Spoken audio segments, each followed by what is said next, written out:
Di ko alam kung bakit, puro hirap magalit. Di ko alam kung bakit, naging tanong ay bakit. Di ko alam kung bakit, parang malayo na langit.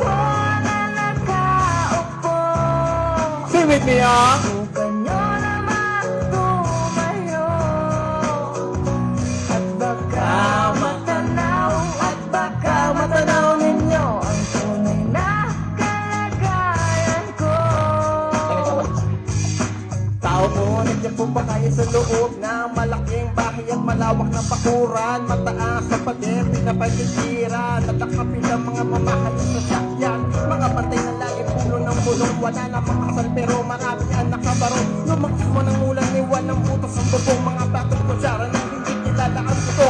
Kainan sa puting alas, kahon ng kahit na hindi pasko. Sila may sumita mo, ang disir, himayaan sa bahay na ganyan. Sabi pa nila, dito mo rin matatagpuan ng tao na nagmamayari ng isang upuan. Na pag may pagkakatao'y pinag-aagawa, kaya naman hindi niya pinakakawala. Kung pumakikita ko lamang kaya isisituhan.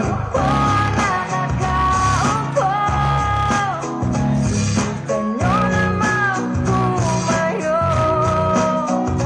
at baka matanaw, at baka matanaw ninyo ang tunay na kalagayan ko. Kaya, mawalang galang na po sa taong yung pumubulang. Alam niyo bang patakan ng bigas namin ay titulo ang tindi ng bahay namin na pita-pita-pita.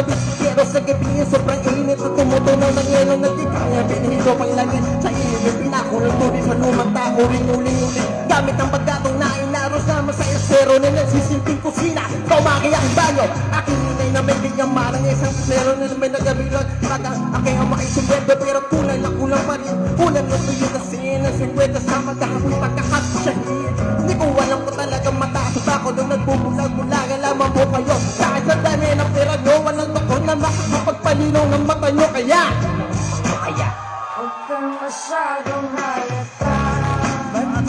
bato Sa langit, ang matama ay huwag magaling.